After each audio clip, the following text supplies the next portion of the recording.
This channel does not promote any violence, harmful, or illegal activities. All content provided by this channel is meant for an educational and information purpose only. Voter card, Aadhaar card এবং জন্ম certificate জাল করে passport তৈরি করে দেওয়ার অভিযোগে গ্রেপ্তার হয়েছে তিনজন। হুগলি জেলার সিঙ্গুর এবং আরামবাগ থেকে গ্রেপ্তার করা হয়েছে তিন অভিযুক্তকে এবং তাদেরকে গ্রেপ্তার করেছে বর্ধমান থানার পুলিশ। পাসপোর্ট জালিয়াতি কাণ্ডে বর্ধমান থেকে প্রথমে একজনকে গ্রেপ্তার করে পুলিশ। এরপর থেকেই জালিয়াতি চক্রের সঙ্গে যুক্তদের খোঁজে শুরু হয় তদন্ত। শনিবার হুগলি জেলার আরামবাগ এবং সিঙ্গুরের আনন্দনগর ও নাংদাবাজার এলাকা থেকে গ্রেপ্তার করা হয় এই তিনজনকে।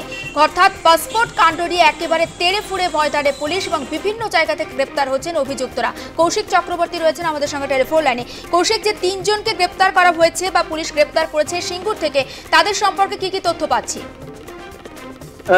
দেখো, এই মুহূর্তে কিন্তু বর্ধমান থানার পুলিশ কিন্তু এই জাল পাসপোর্ট চক্রের কিন্তু একটা বড়সড় সাফল্য পেয়েছে, এমনটাই কিন্তু বলা যায়। ইতিমধ্যেই কিন্তু শুধু বর্ধমান জেলা নয়, পার্শ্ববর্তী জেলা হুগলি জেলাতেই কিন্তু তিনজনকে গ্রেপ্তার করেছে।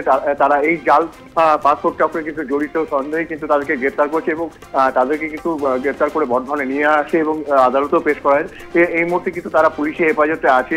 যেটি জানা যাচ্ছে যে বর্ধমান থানার এই তদন্ত করতে গিয়ে কিন্তু এই তারা সন্ধান পায় এই সূত্র মারফত যে হুগলির সিঙ্গুর এলাকায় আনন্দনগর এবং নন্দবাজার এলাকায় কিন্তু কয়েকজন রয়েছে। এরপরে পুলিশ তাদের নিজস্ব সোর্স অ্যাপ্লাই করে সেখান থেকে কিন্তু দুজনকে গ্রেপ্তার করে। তাদের কাছে থেকে যেটা পুলিশ উদ্ধার করছে মোবাইল ফোন, ল্যাপটপ এবং কিছু ইলেকট্রনিক গ্যাজেট তারা কিন্তু পুলিশ উদ্ধার করছে। এই মুহূর্তে কিন্তু তারা বর্ধমান পুলিশের হেফাজতে আছে।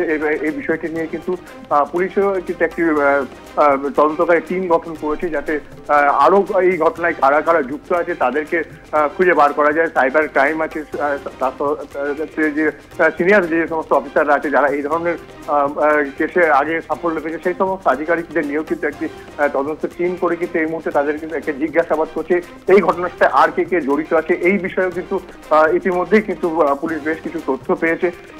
এখন এই মুহূর্তে তারা কিন্তু বর্তমানে পুলিশের হেফাজতেই রয়েছে। কৌশিক, যে তিনজনকে গ্রেপ্তার করেছে পুলিশ, তারা কি প্রত্যেকেই বর্ধমানের বাসিন্দা এবং তারা কিভাবে জালিয়াতি চক্র বা জালিয়াতি কাণ্ডটা চালাতো সে বিষয়ে কি তথ্য পাচ্ছি পুলিশের থেকে? দেখো, এই যে তিনজনকে গ্রেপ্তার করছে এরা কিন্তু বর্ধমান নয়, এরা পার্শ্ববর্তী হুগলি জেলার বাসিন্দা। একটি তদন্তে পুলিশ জানতে পারে যে এই পাসপোর্ট চক্রের এই হুগলি জেলার তিনজন যুক্ত রয়েছে। তারপরেই কিন্তু তারা সেখানে তল্লাশি চালায় এবং সেখান থেকে কিন্তু তাদেরকে গ্রেপ্তার করে। তার পরিবারের সাথে লোকজনের যেটা বক্তব্য যে তারা কিন্তু জানতো না যে এই জাল পাসপোর্ট চক্রের সাথে তার পরিবারের ভাই যুক্ত আছে। তারা জানতো যে ড্রাইভিং লাইসেন্স, ইনকাম ট্যাক্সের সার্টিফিকেট, প্যান কার্ড, আধার কার্ড এই ধরনের কাজ করে দিত। লোকের কাছে পয়সা দিয়ে কি কাছে থেকে তারা এই সমস্ত কাজগুলো করতো, এমনটাই কিন্তু পরিবারের লোকজন মানে জানতো, এমনটাই কিন্তু আমাদেরকে জানিয়েছে।